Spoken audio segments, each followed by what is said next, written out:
In the heart of what is now Mexico, the Aztecs built towering temples, dedicated to gods of war, rain, and the sun. But behind their magnificent cities lay rituals that would horrify anyone today. Human sacrifice was not just tradition, it was a belief in survival itself. The Aztecs believed that the gods demanded blood to keep the world alive. Without it, the sun might fail. Crops would wither. Civilization itself could crumble. Imagine standing at the top of a massive stone pyramid. Thousands watch below. The air is thick with incense, smoke curling like spirits rising to the sky. Drums beat in a steady, terrifying rhythm. Chanting echoes. And at the summit a victim lies bound, heart exposed to the sky. The priest raises a ceremonial obsidian knife. One swift cut, and the life of a human is offered to feed the gods. Blood spills, a river of life and death, falling onto sacred stones. The crowd cheers, not in cruelty, but in awe of what they believe is necessary to keep the universe in balance. Historians have uncovered skulls, temples, and codices describing these acts. Yet so much of the truth remains hidden. Who were the chosen victims? How were they selected? Why did an entire society accept such brutality as sacred duty? These are questions that still haunt archaeologists today. Some victims were warriors captured in battle. Others were volunteers, offering their lives to honor the gods. Some even whispered that the gods themselves demanded willing hearts, souls brave enough to touch eternity. The Aztec sacrifice was more than blood. It was power, fear, and devotion intertwined. It is a ritual that shocks even the modern imagination. And for centuries, knowledge of it was suppressed, distorted, or sanitized by outsiders who could not comprehend its significance. Few dare to speak its full truth, few can stomach its reality, but the bones and ruins remain. They whisper the secrets of a civilization that believed life itself could be offered for the divine. In ancient Egypt, death was not the end. It was a journey. But this journey required preparation, a ritual so secret and sacred that only priests could perform it. It was called the opening of the mouth ceremony. The purpose was terrifying in its precision, to awaken the senses of the dead. The Egyptians believed that without this ritual, the soul could not eat, speak, or see in the afterlife. The dead would wander, blind and voiceless, trapped between worlds. Picture a dim chamber, lit only by flickering oil lamps. Priests move silently, their faces hidden by ceremonial masks.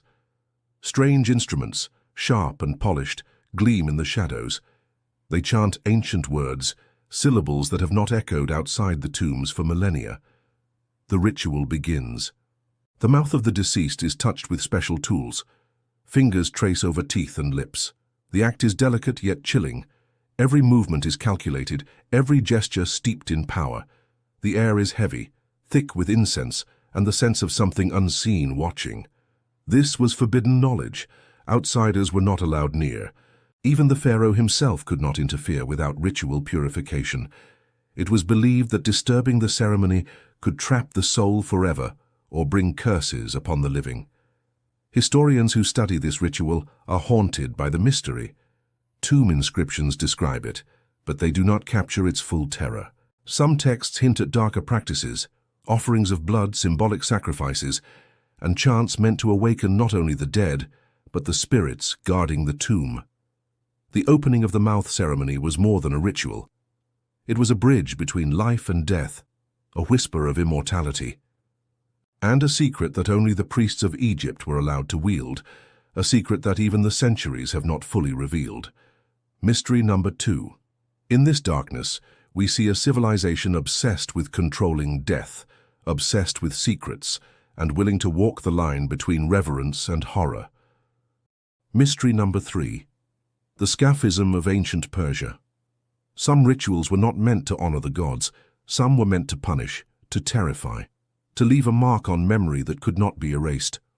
One of the most horrifying examples comes from ancient Persia, the ritual known as scaphism. Few outside Persia knew its full details. Those who did rarely survived to tell the tale. And yet, fragments of ancient texts describe it with chilling precision. The victim was trapped between two narrow boats, legs dangling in water. Honey and milk were smeared over the body.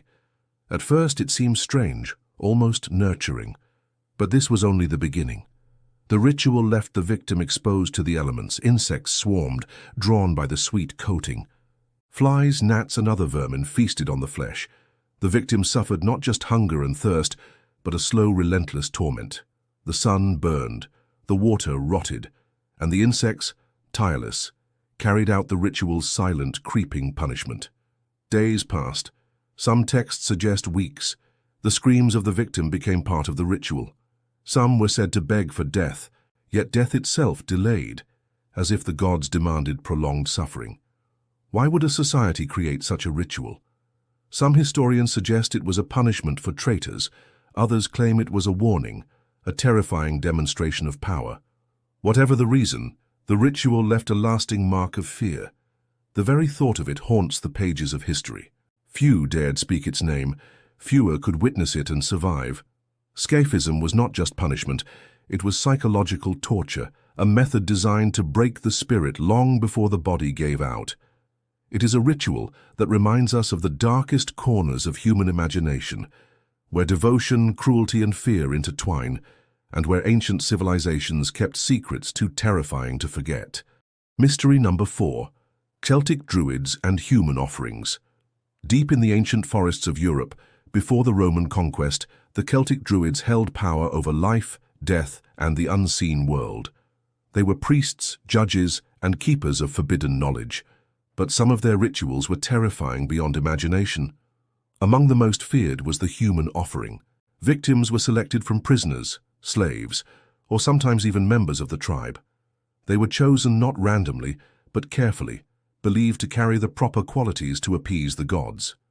Picture a sacred grove at dusk. The air is thick with smoke from burning herbs.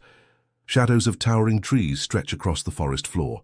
The druids move silently, cloaked in ceremonial robes. Their faces are hidden. Their chants echo through the night.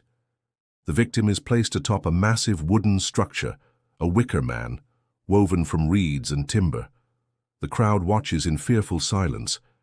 Inside the giant effigy, the chosen person trembles, aware that death may come in flames. Then the ritual begins. The wicker structure is set ablaze. Flames lick the sky. The druids' chants rise above the crackling fire. Smoke and ash fill the air. For the Celts, this was a sacred act, meant to honor the gods and ensure the fertility of the land. But to an outsider, it is horror itself, burning alive a human as an offering to the divine. Romans who witnessed such rituals were horrified and quickly spread tales of barbarity. Yet the full truth was often hidden, distorted by fear and by the druids' own secrecy. Archaeological evidence and fragmented texts hint at even darker ceremonies, where blood, pain, and ritual precision intertwined. This ritual reminds us that ancient civilizations often blurred the line between reverence and terror. The druids' power came not only from their knowledge, but from their ability to invoke fear, awe, and mystery. In these hidden groves, the whispers of the past survive, carried by the wind through the trees. And in these whispers lie the secrets of a civilization that saw sacrifice not as cruelty, but as a bridge to the divine. Mystery number 5. The Chachapoya Sky Burials. High in the cloud-covered mountains of Peru, the Chachapoya, known as the warriors of the clouds, practiced rituals that still haunt archaeologists today. Their most chilling ceremony? The sky burial. Unlike traditional burials, the dead were not buried in the earth. They were placed in wooden coffins or stone sarcophagi perched on sheer cliffs. The coffins were often carved into human shapes, faces etched with fear and reverence. Then they were left to the wind, the rain, and the vultures. Imagine standing at the edge of a cliff, clouds swirling below.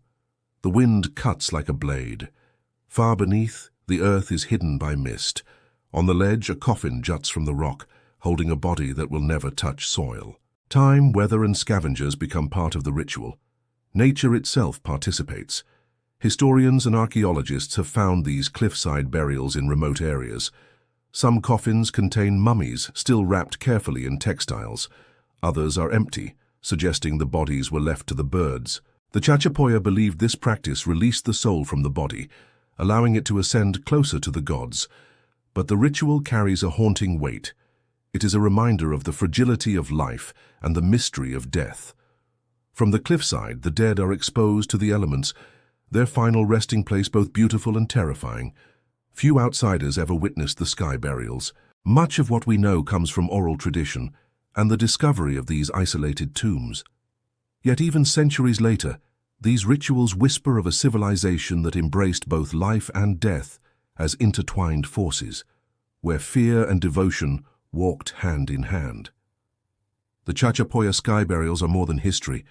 They are a testament to human courage, spirituality, and the shadowy edges of ancient knowledge.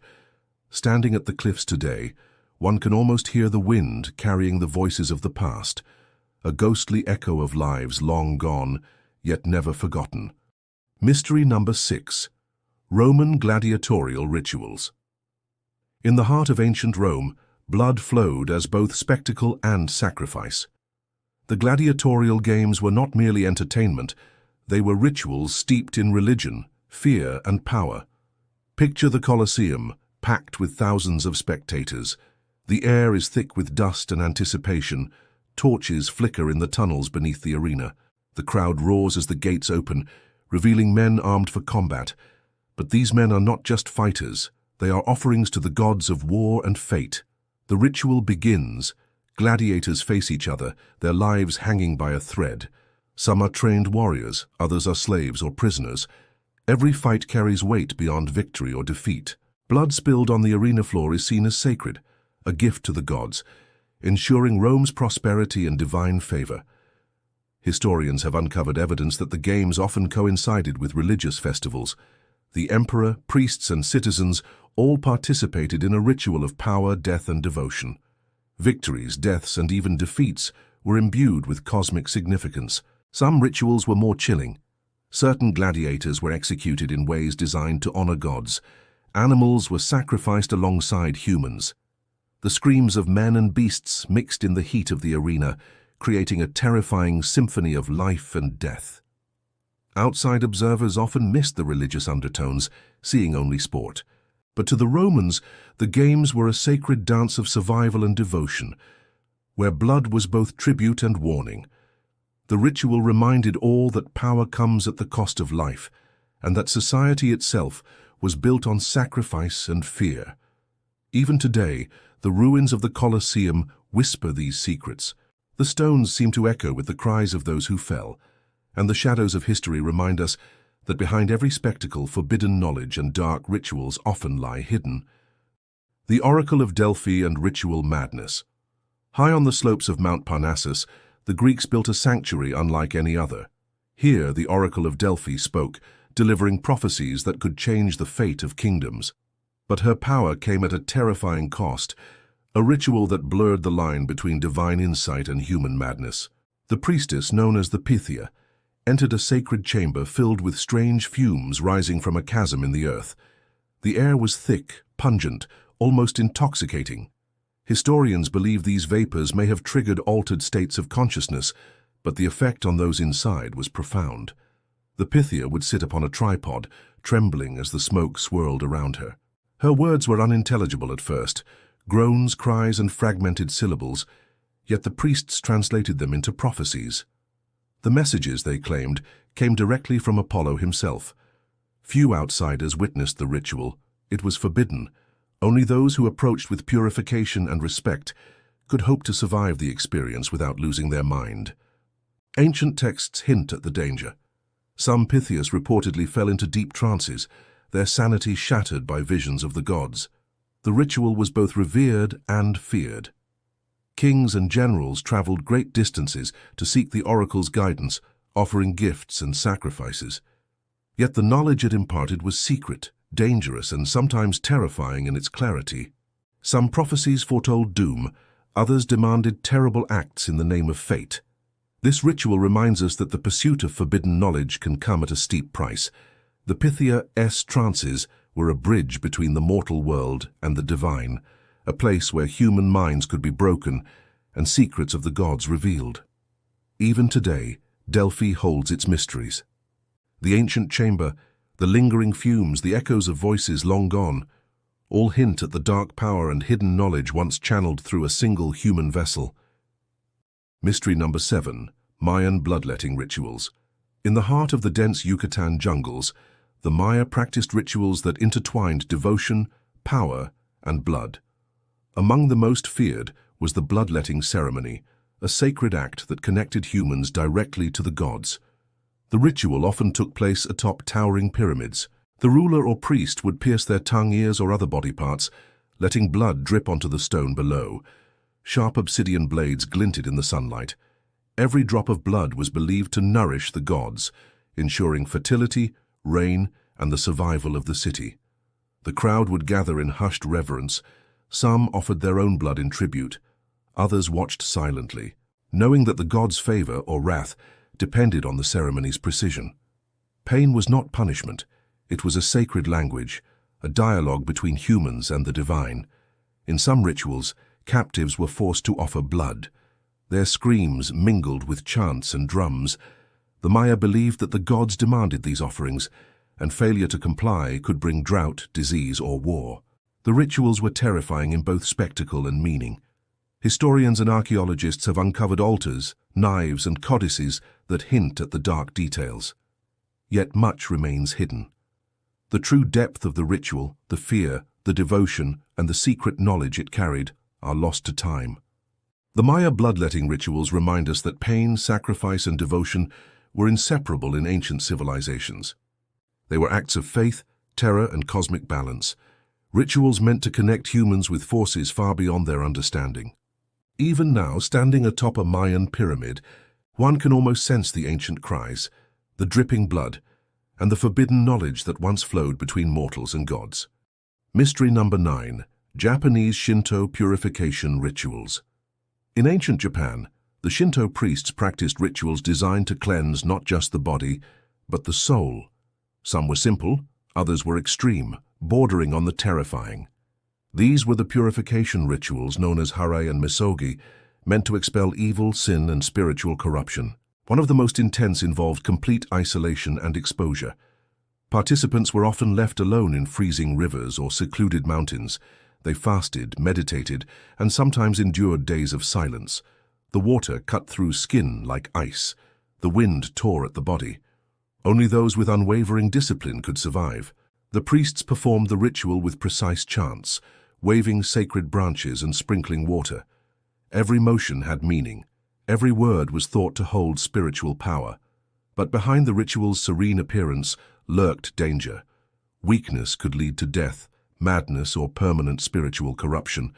Some texts hint at secret practices that went even further: fasting until collapse, exposure during storms, and ceremonial scars meant to impress the gods. Only the initiated were allowed to know the full extent of the rituals. To outsiders, these practices seemed cruel, even impossible. To the Shinto priests, they were a bridge to divine power. Historians have uncovered hints of these extreme rites in ancient scrolls and temple records, yet much of the true knowledge was kept secret, whispered only to those deemed worthy. The rituals carried not just physical risk, but forbidden spiritual insight, knowledge that could elevate or destroy a person. Standing at a sacred river or mountain today, one can almost feel the cold water, the wind slicing through skin, and the ancient whispers of a civilization that believed in purification through suffering. The line between devotion and danger was thin, and only the brave, or the desperate, walked it. Mystery number 10. The Eleusinian Mysteries of Greece. Hidden deep in the plains of Eleusis near Athens lay a sanctuary known only to a select few. Here, the Eleusinian Mysteries were performed, a series of secret rituals so sacred and terrifying that outsiders were strictly forbidden. The rituals honored Demeter and Persephone, goddesses of life, death, and rebirth. But what truly happened inside the sanctuary remains shrouded in darkness. Initiates were sworn to secrecy under penalty of death. Ancient texts offer only cryptic hints, leaving historians and scholars to speculate. Those chosen to participate underwent long periods of fasting, purification, and meditation. The final ceremonies were conducted in darkness, with the participants guided only by torchlight and the voices of the priests. Strange chants echoed through hidden chambers, Symbols were carved into stone. Shadows danced along the walls. Some accounts suggest that initiates experienced visions, ecstatic, terrifying, and transformative. They were said to witness the secrets of life and death, reality and the divine. Many emerged changed, carrying knowledge that could not be spoken aloud. The Eleusinian mysteries were more than religion. They were forbidden knowledge encoded in ritual and silence. Secrets of life, death, and the universe were hidden within the ceremonies. Outsiders could only guess. Scholars still debate what was revealed. The danger was real. The rituals tested both body and mind. Failure or betrayal of secrecy could bring death. But the rewards, access to forbidden knowledge and communion with the divine, were worth the risk. Even today, the ruins of Eleusis whisper these secrets.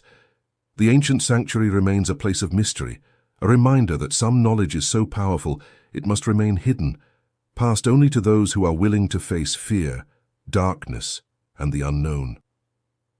Mystery number 11. Voodoo possession rituals. In the swamps and villages of Haiti, the voodoo priests and priestesses practice rituals that strike fear and awe into those who witness them. Central to these ceremonies is possession, the moment when a spirit or loa enters the body of a human. The ritual begins at night. The air is thick with smoke from burning herbs and candles. Drums pound relentlessly, shaking the earth and stirring something unseen. Participants dance, chant, and sway, their movements hypnotic. The line between reality and the spirit world blurs. Suddenly, the chosen devotee collapses or begins to move in ways unnatural. Their voice changes, their eyes glaze over. Locals whisper, "The spirit has taken them." For the initiate, this is both terrifying and sacred. The loa speaks through the body, delivering warnings, wisdom, or sometimes commands. Few outsiders understand the depth of these rituals. They see only the spectacle, not the forbidden knowledge that lies behind it. The secrets of voodoo are guarded carefully, passed from priest to priest, ancestor to descendant. Misuse or disrespect can bring curses, illness, or spiritual attack. Historians and anthropologists who have studied these practices describe an intense psychological and spiritual power. Possession is not random, it is controlled, purposeful, and dangerous. The human mind becomes a vessel for forces beyond comprehension. Voodoo possession rituals remind us that ancient and hidden knowledge can bend the boundaries of reality, connecting the living with the unseen. The fear, awe, and devotion are inseparable. For those who enter the ritual willingly, the experience is transformative. For outsiders, it is a window into dark, forbidden practices that challenge everything we think we know about life, death, and power.